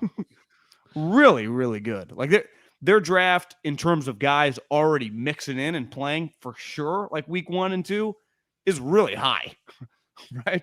All their picks right now are playing. Gray, that's not a lock. Davis Price for sure, as long as Drake's shoulder's not fucked up. He's ready for week 1. He will dress and play. Burford is the starting guard. And I mean, can we say Womack's borderline just the slot corner? And like you said, already passed Lenore. Is Lenore a lock to make this team? Yeah. I mean, he was a 5th rounder last year. Our 5th rounders locks year 2? No. Because the hard part about the NFL is the next year you could easily draft 2 more corners. And think they kind of did, right? They signed one, they drafted one, then all of a sudden it's like, well, they also doing the math. Did you watch Hard Knocks yet? Tariq Castro Fields, they took him in the 6th round. You watched Dan Campbell yet? I haven't. Well, he opens up his team meeting. And a lot of coaches say this, and the first thing he goes like, don't be counting. You know, it always says it to young players. Don't count. Because there's too much pressure already. Don't count. And I was thinking, I've never been like a late round undrafted free agent in a training camp, though I've been around them. Everyone on the out, we're always counting. How could you not count? You're like, what are the numbers? How many guys? I'm running with the 3s. This guy's a lock. This guy's a lock. Is there a bigger, like, how could you avoid counting if you're a fringe guy? Wouldn't you constantly be counting? Wouldn't you make your own board? Well, I was thinking, it's funny you say that because when we were at practice today, I'm just watching like 11 players go out, 11 players come in. And it's just like, there are so many guys out here fighting for, now I guess you're fighting for the teams and you're fighting for practice squad. 16 guys. That's a lot. That's 16 practice squad. A lot of guys. But even 16, like there are the majority of players will not be among the 16 to make the practice squad, let alone the last couple spots. Right. I think it'd be easier to, if you were a rookie, it'd be hard to comprehend, the rookies now too, they haven't really tasted the NIL. So listen, practice squad, make the team. It's all gravy. If you're a guy who would like the first year, Lenore, for example, made the big squad and got the actual, rookie minimum, which is like $800,000, but you've been around practice squad, and that guy's only making $100,000 a year. So you just start kind of knowing the difference of the money. You're like, I got to do whatever I can to get that 825. I don't want to make that $7,000 a week. That's what I know. I want that $40,000 a week, whatever the number is, right? That is a gigantic gap. I mean, it's basically, I don't know the exact number, but it's got to be 6 or 7x. So I think being a practice squad guy and just watching the team from your couch is got to be pretty weird when they're on the road. Do you travel? Practice squad travel? I think it probably depends. Like if you're one of those guys where you might be up on game day. Yeah, like if the guy's injury and he can't make it, then they activate you. But I think what would be weirder, because you're kind of numb to it, you'd be like, I'm redshirting kind of. I think if you're one of those guys that have gone up and gone down, so your check has changed. Like 1 week it was like $9,500. Your first year in the league, you're like, that's a lot of money. Then you get activated for a game, you look, you're like $85,000. Holy shit, I don't ever want to leave this. That has to be just the most enlightening feeling for a fringe guy. The first game day check they've made when they were a practice squad guy. And then once they go into the next camp and they know the difference, you're just laying on the line. You're like, I want to make the squad. Financially, it changes your life. Because even if you just made the squad, even if you were just 3 or 4 years on the big squad, if you're smart with your money, you could put away hundreds of thousands of dollars. If you live in San Jose and I'm paying you whatever the practice squad is, and I think it's like 140 or 125, like you're close to living paycheck to paycheck. Rent, you're probably eating some nice dinners. Like you're not saving any money. In your mind, you probably don't feel like you're making that much. Depending if you live in New York or San Francisco or LA. I saw a video today of a guy who'd been in the minor leagues 10 years. Did you see that video? FaceTiming his mom. I think he's on the Rockies. He got called up? Got called up. I got chills. Watch. I mean, I honestly cried a little bit watching. I fucking love that shit. Love it. 10 years in the minor leagues. He's hitting like 380 somewhere, wherever he is. Never been called up? Never been to the big leagues. So here's the league minimum. Okay. So if you're a rookie, $705,000. Practice squad, $165,000 for the year. If you're just on the team for the year or on practice squad for the year. Yep. And if you are a second-year player, $825. So it's an extra $125,000. That's like for Lenore, $825 this year to be on the team, or $165 to just be on the practice squad. That's a large swing there of cash coming in your pocket. Even if you just never dress and you just get to just play the all 18 games, it's just I'm the last guy on the roster. I never dress. John, good news on Drake Jackson. I'm just looking at a Mayoko tweet from 1 minute ago. Kyle Shanahan said, shoulder stinger. Good. Given the way he played, they're gonna be able to use him, so that's good news for him. Might not get. We'll see if he gets to practice in Minnesota next week. Yeah, it's a good question. After the way he played, I'm not so concerned about him getting practice. Because it sounds like this next week is not going to be he might not. I wonder if he would play in this game. Do you think he would have played in this week's game healthy? The Vikings game, where because it's coming off the joint practice, less guys are going to play against the Vikings than even played on Friday night against the Packers, right? True. I think on Tuesday you got to cut 5 guys. I think the Niners cut a couple guys the other day, but you got to get down, which is kind of I don't know why they even make you do this, to 85. Like, what's the point of that? Save some per diem for the owners. What are we doing? Maybe make it a little easier on the coaches than having to do like a bunch of guys in a week. True, but you kind of need. I mean, 5 guys probably makes a difference in some of these fucking shitty games, right? Yeah. Give guys a chance to go somewhere else if they're nowhere near making your roster. Yeah, maybe that's. Yeah, I don't know. Save the per diem. Well, what are you saving 5 guys in training camp for a week? You mean what are you paying them? Well, no. What do you say? Yeah, what's the football reasoning behind it? Like, to me, there wasn't a coach in the meeting. Like, they didn't look at Andy and Belichick when they were doing the CBA. Like, what do you guys think? They're like, 5 guys going into the second preseason game. Then I want 8 days. That is not a GM or a coach. 0 of them gave that idea in the CBA meetings. That's very like, cut it down to 5 August 15th, guys. I do wonder if some coaches are like, I want maybe a couple smaller cuts just to slowly reduce my roster and give me a better look at my team. I could see I think they've actively fought for bigger stuff in camp because it allows you to give more guys days off. Because ultimately, you're still like the pace of practice when 7 guys are getting vet days off is still relatively quick, right? Guys coming in and out. You do need the bodies, man. Now, when I was in the league, the number was 80. Remember, recently they went from 80 to 90. So I think maybe in their mind, there's just some more guys.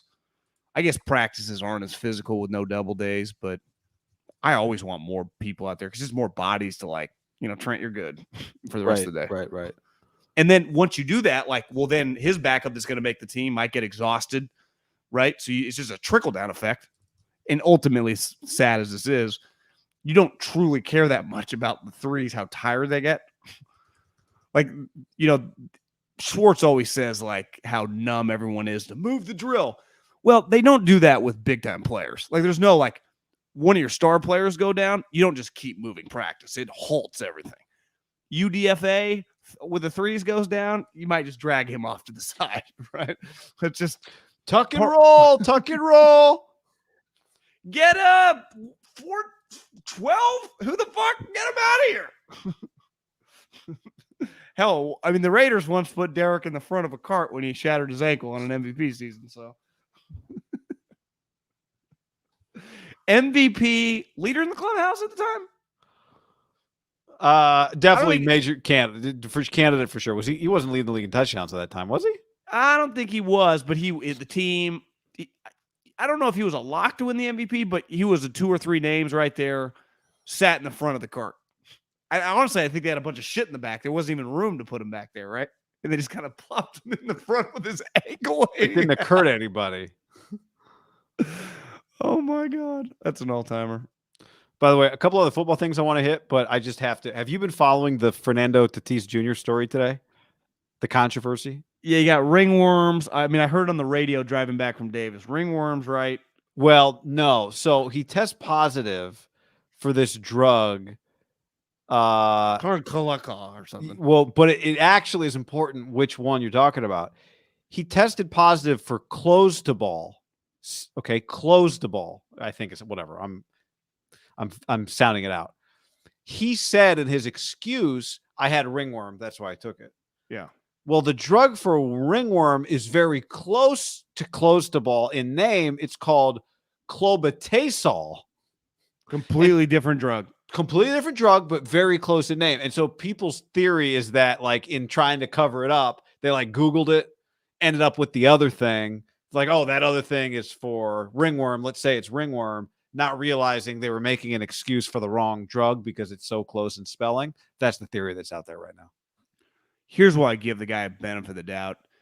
He had an awful injury, and it clearly is not rehabbing correctly, and he's trying to get back. This is not. I'm in the car, so the radio host, on Mad Dog's like, the update guy is like reading all the details, like the ringworm thing, that, and then Tatis's deal. Like, I've been tested a million times in my career. Like, kind of, I am not a drug guy. He essentially said that, right? Like, I got tested in March. I got tested a ton of times before that. It's pretty clear that this shattering his wrist, is that his injury? Shattered his arm, knee. Thought it was a wrist. Yeah, wrist. Off the four-wheeler. He took something to try to strengthen it up, right? I don't view him as a drug user. I view him as a guy who's furious that his fucking wrist won't heal and he's trying to heal it up. Like, I guess what I'm saying is I give you a little, I understand it more, don't you? So I'll say this. It's cheating. I've always, to some degree, understood baseball because I think the sport is a fucking grind, and they got rid of greenies. But this is an injury. This has nothing to do with playing baseball. Oh no, I agree. I'm making a general statement about performance enhancing drugs in baseball or in sports in general. Like, I think I just think it's a physically ridiculous. I mean, it is. I have a sympathy for guys who go, not for cheating necessarily, but just for guys like, this is brutal. I need something. Guys used to be able to take greenies like crazy, and they did. Then they stopped being able to take greenies. So I think you should be allowed to do whatever you do, whatever you want when you're rehabbing. Just you're just trying to get back to 100. You're not going to 110. So you said it's cheating. He hasn't played. Well, I just mean it's performance and banned substances. I'm just on the most basic definition of cheating. It's cheating, right? It's a banned substance. Yeah, but how do you? But I wasn't just talking about. I was making a general statement about performance enhancing drugs. Do you agree, though, it's a little different than when you cheat on the field than when you cheat to get back to the field? Yeah. As long as you stop. Like, if he continued to use it and was super strong and hit 70 home runs next year, yeah. But if he's I guess what I'm saying, it's pretty clear in this instance, this individual situation, it not going well, he's probably really frustrated, him using PEDs to try to enhance his strength. Yeah. Just healing, right? Healing. Because it's part of it is recovery, just muscle body. Your body does not recover that well by the time you get to a regular season, June, July, August, let alone if you're coming off an injury. Now, I like this idea. Every team, HR says every team should be allowed a couple steroid guys per team. All I'm saying is you should be allowed just to use whatever you want, rehab. Once you start playing, you have to immediately stop, and I get to test you double. Just now, the problem is I forgot about this, but also when the guy was reading the update on all the Tatis, the guy was like, and don't forget, he just recently signed last year a 13-year, $300 million deal. You're like, oh, my God. I got to think they knew about it before they made all the trade. Josh Bell and Juan Soto. Yeah. Because usually you don't find out about the test until the appeal has failed. The public or the team? The public. Well, that's what the update guy also said. He said the Padres originally put out a statement like, we had no idea. And then I think Tatis said that he'd been appealing this. Like, this has been going on for a while, so they lied. Jay on the stream says nothing about Kinlaw. I watched him for a little bit tonight as we've watched him practice. I think his role is going to be less spectacular and more about just being available. And I think he'll really benefit from being on the field with Bosa and Armstead, who are not on the field tonight. But I think, to me, where Kinlaw is going to stand out is not that he's going to be getting to the quarterback so much as, obviously, his physicality in the run game. And I do think I think the Niners are going to be, it'll be interesting. Kyler, they play Russell this year. Mobile quarterbacks have been a challenge for them in the past. They're a challenge for everybody. But they do have, if Drake Jackson's healthy, they've got some pretty good runners, and Kinlaw's a pretty good runner. And I think he'll help them in just kind of pocket containment against mobile quarterbacks. So I don't expect, I'm not looking for anything spectacular necessarily. But I think those are two areas. I think pocket containment is an area where he can really help them just because of his athleticism for a guy his size at his position. Agreed. Brady, can we just do a minute on Brady? Weird or not weird? I think it's a little weird. Now, they said they knew, which makes it less weird, that Brady was just going to take some time off. And it's Tom. And Tom has proven over the course of his career that he deserves the benefit of the doubt, and great players have always gotten special rules. He's right? 45 years old also. But part of what has made him great is that he has done everything that just everybody else does at 45 years old, 44 years old, 43 years old. I thought when he came back from retirement, and I said it at the time, I think the possibility of things getting weird this year for the Bucs. And I didn't know, to me, all I meant by that was just them not having a great year. I don't think they're going to stink by any stretch. I think they're a playoff team. But that when a guy retires and comes back, there is just an uncertainty there. And players always say you can't play football with uncertainty. So I don't know what it's going to ultimately mean. I know if I'm a GM of a team and my quarterback needs time off now, I'd be a little bit alarmed. Now, if they knew the whole time that this was just part of the plan, okay, maybe that's a little different. I still think it's a little weird. Yeah, I mean, they don't really have a choice. I mean, anything Tom wants to do, they have to capitulate to his demands. They have absolutely no power in this. And I think it's assuming, and they've said, I guess he hasn't specifically said because he hasn't talked about this, is, his mom's not sick or something's with his kids. And that's not what it feels like. I mean, they've been adamant. They're like, he just needs some time. Feels very anti-Tom Brady, and honestly feels that I think everyone theorized that he came back because he got Bruce fired. What if he came back because he talked Giselle out? Like, I can't retire. And so he's kind of doing this to keep his wife happy. Like, I mean, there's part of like a relationship in life. Like, everyone's relationships have different dynamics. And Tom's been pretty open. I don't think it's hard on his kids. You notice he doesn't like this hard. It's hard on his wife. It's hard on his wife. And I can't imagine he wants to fucking get divorced. And she's even said before, like, I thought about divorce. Like, they thought they were going to break up. I mean, is there a chance that like this is to save his marriage?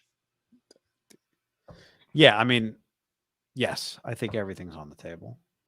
I think it's pretty clear though, unless I think reading the Wickersham book, it's pretty clear from that book that there are times when Tom just wants to focus on football and his wife needs him for other things. And this is this is not a problem. If that's not unique to Tom Brady, right? This is everyone. But the difference though is she's been now dating him for well over a decade. It's like everyone your age, Tom, has quit. Why do you keep playing now? And Tom goes, I'm kicking everyone's ass. Well, Tom also goes, keep playing. I'll keep playing. I'm still retiring in a year or two. Like, I still have I only have so many more years where I can play football. Well, she's been saying that for now 5 years in his 40s. So if I take my love of football and love of what Tom Brady represents in the sport of football, and I just put on my wife hat and just seeing other women with guys our age, if I'm Giselle married to people in their 40s, like, what are we doing? Like, why are we keep doing this? We don't need the money. You don't need to accomplish anything more in my eyes. Like, you've already done it all. You've peaked 7 times, Super Bowl champion. Everyone universally considers you the best. Like, where are we climbing to, Tom? We won a Super Bowl for this shitty franchise. I still love it. I can still do it. Why would I walk away now? I only have so many bullets in this gun. I still have a couple left. I'm going to shoot them, damn it. They'll have the rest of our lives to hang out. Yeah, well, she clearly, like, she's starting to win some of these battles because he's going home and training camp. Again, it was really clear in the Wickersham book. There's a story about, and we've talked about it, where she, after a tough loss, wants to go home and write regrets on a piece of paper and throw the paper into the fire. Like that's what she told Tom on the drive home she wanted to do. And Tom was like, I what are you talking about? No, I don't want to do that. I want to focus on my football season. And it was a really interesting story. I don't know who told Wicker, like only Tom or Giselle, I guess, could have told that story. It's pretty clear that Seth and Tom are good buddies. Wait, did Wickersham write that book? Which one? The Belichick Brady book? Yeah. Better be loved than feared. Yeah. Better be feared than loved. Feared than good or something. Yeah. Yeah. I mean, I do not blame Tom for this. I don't think he has a choice. He does not want to get divorced. Oh, I'm not. It's not about blame. Because I'm with you. My first thought was, is his mom okay? And after that, like, I think they would have said that. Like, he has a family issue. I don't buy this was planned for the beginning of the season. I don't think would Tom build in 10 days off? Now, maybe he would say, I'm not playing in the second game. I just don't know why you wouldn't tell him. If you told everybody from the jump, Tom's going to take 10 days, I don't think it'd be that controversial. Yeah, I do wonder, like, once camp starts, he just gets in his own little football world. It's like so much easier to connect with his kids. His kids are having a good time. They love it. She gets kicked to the side. Totally. Which is, in fairness to her, I'll support her on this. Like, when is this going to end? When is this going to end? We're in our 40s. But it's not like Tom said, I'll retire at 30. Tom has said, I want to play till I'm 45. He said it years ago. He just retired, though. I know. It's a crazy situation. That's what I'm saying. It's bizarre. Is there a chance he doesn't come back, that he retires again? I think he's such a loyal teammate and human. I know. What if she's like, it's me or them? I mean, it's got to be on the table. If that's what's happening, then it has to be on the table. One, he's got to be thinking, like, my lawyers be so expensive. You know, it's like, I don't really want to fucking date again. She's rich. Is she richer? Yeah, no, but probably not richer. Yeah, but divorces, like, he'd still have to pay her. You know, it's just the way it works. Maybe that's why they moved to Florida. He's like, new laws. Yeah. I don't know, man.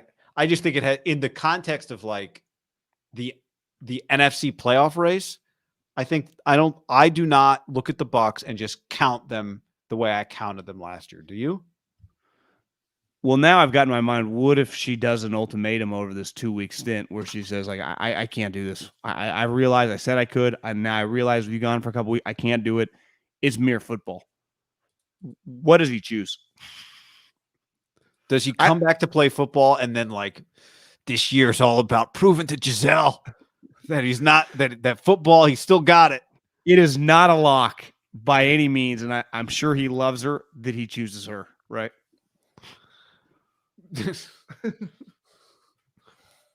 No. What would if that was the story that she says mere football, TMZ reports this with a little Schefter and Wickersham, he chooses football, they get a divorce. What would most men in America think of him? Like, would he get celebrated? Like, that is the dedication to the sport we all love. I think would he be known as the greatest football guy of all time? I think he'd be would that up his legacy? It would up his, I think even women would be like, how dare you try to tell him to quit something he loves? I think he'd get universal support. Because he's Tom. Women already love him. Yeah, you know, he's had a little, a little thing before Giselle, when that comes out. He knocked her up, left. Does a good dad to her, but Bridget Moynihan's baby, they were broken up, I think, and then they found out she was pregnant after the fact. Yeah, whatever. She's a self-sustaining. She's a professional woman. Yeah, she's done fine. I haven't seen her in it. So I just say sometimes women judge that type of stuff. No, even Giselle, he had to tell Giselle, like, my ex-girlfriend, she's pregnant with my baby. Oh, that's right. He was already with Giselle when he found out. Yeah, remember, it was a controversy. Trey Lance, quote, I got down. That's the first time sliding in my entire life. So that was good. Lance said he hasn't practiced sliding, but he's thought about practicing sliding. Yeah, okay.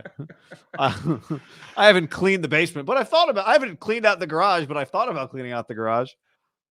Yeah, I mean, it's just, there is an element, even at the highest level of sports, like kind of instincts as a human, no different than playing wiffle ball with your buddies.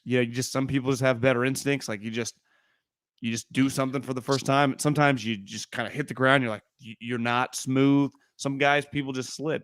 I'm telling you, Do you remember I said at the beginning of the sliding? podcast, I didn't know what he was going to do. I You assumed said he was it. the head first guy. He even kind of admitted, like, I'm not a slider. I don't know how to slide. I just did, and it worked. Do you remember doing like practicing sliding in Little League? If you don't, Yeah. if you, to me, I it was remember always stopping. the worst. It was like if you had the like little pad with the, you know, there's a pad and then they put a little plastic like sheet on it and you slide, and that's painless. It's completely painless. But on the days when it was like, all right, fellas, we're practicing sliding, and it's just your Little League dirt, I remember hating that, because sliding in a game is so much different than practicing it. Is like, it's so weird. Like, I'm about to just jump onto the ground.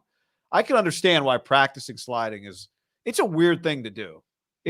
How would you do it? Like out in March with how would he do it? I'm just saying with John Beck and like slide on the grass with there's shorts. There's sliding trainers where it's like a thin like blue pad, and then there's like a sheet over it. So when you slide, the sheet just folds up and you just skim across it, and it's just to practice kind of getting down. But it's still very different. Like actual on the ground is hard. The ground's hard. That slide was awkward, but it was pretty good for a guy who's never slid before. I give him credit on that. To me, I give him. I thought it was very smooth, given a clunky non-slider. Yeah, I would have liked to see one. You know, the foot tucked under. You know, the knee tucked under. He kind of just like fell. Like who's would you say, like Russell, Kyler, just very natural? Whoop, whoop. Yep, and I mean, baseball players, right? Russell's a baseball player. It felt like Kyler just went out for baseball, turned out to be good. Like, was Kyler like a lifetime baseball player? I always assumed for him. I felt like he just went out in Oklahoma. Everyone acts like he's like a diehard baseball player. I felt like he just played because he was bored and didn't want to go to class. That's the way I always looked at him. And then he was in the outfield. And I remember looking at his numbers like the year he was backing up Baker Mayfield. He's hitting like 220. I'm like, this guy's not good at baseball, but he's probably a great athlete. Got drafted what, 9th? Yeah, but then it just kind of materialized. But if you look at his numbers, the year he got drafted 9th, he wasn't hitting like 450. He wasn't? No, his numbers in baseball were not that great, I remember. It was more just the physical tools. They weren't bad. I mean, he was a starter on probably a top 10 team that competed to go to the College World Series. But yeah, I mean, I don't think he hit 300. He had 298, 398 on base, though. Well, I mean, he can beat out hits and shit. His defense. 28. He had 28 walks, and where's his strikeouts? Well, 28 walks, 56 strikeouts. I bet he was pretty remarkable in the outfield chasing down balls. That would be my guess, right? Yeah, like a ball into the gap, like, oh, that's a double, and all of a sudden Kyler's like, whoop, gets right under it. Good like, arm. Where did that guy come from? Good arm thing. It's like we're gonna play a new defense. We're only gonna have 2 outfielders. Kyler's gonna play center and right field. We're gonna move another guy into the infield. Noah on the stream says, bro, Hines Ward was 86. I said Danny Gray doesn't look great. 86 not great. Hines Ward was, I think, I'd be a little wider. For 86, a weird number. Also, the Steelers numerals are sleek, thin.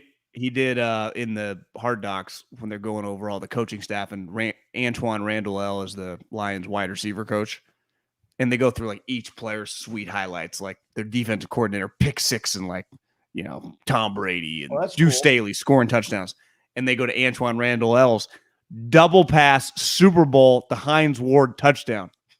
It was, you know, it was like a double reverse, and then Antoine Randall stops, throws a dime to Hines Ward like 50 yards down the field. It was sweet. That's a pretty good thing to do. Like just show a bunch of coach highlights. I think it was Al Michaels calling that game. Whoever was like showing off his college quarterback skills. Wait, that was Steelers. Which Super Bowl? Steelers against Cardinals? No, Seahawks in the mid 2000s. Oh, like 05 or 06. Would have been Roethlisberger's. It would have been 05, like his second year. Mike Holmgren. That was their win. That was their win, yeah. I guess it was Mike Tomlin? Jerome Bettis? Would have been Tom. Tomlin's got one. I think Tomlin beat the Cardinals. That was. Oh, wait, Ben's got 2? That was Cowher? Cowher retired after that year? I think Ben's got 2, yeah. And Cowher retired.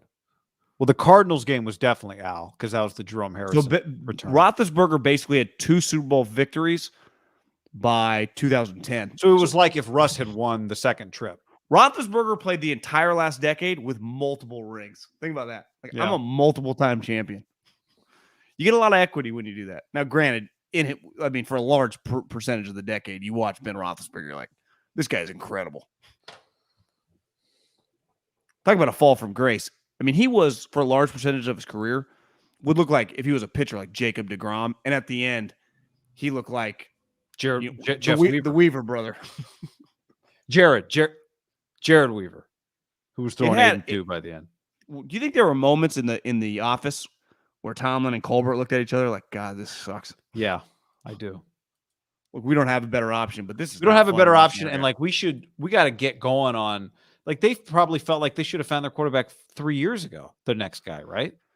It's hard when you're always drafting the 20s. Yeah, but I mean, you could just start the search. Like they drafted Mason Rudolph, and Ben just started ripping him on local radio. I know. Might have been right about him, but I think he was. All right. Anything else to add tonight? That's all I got. That's all she wrote.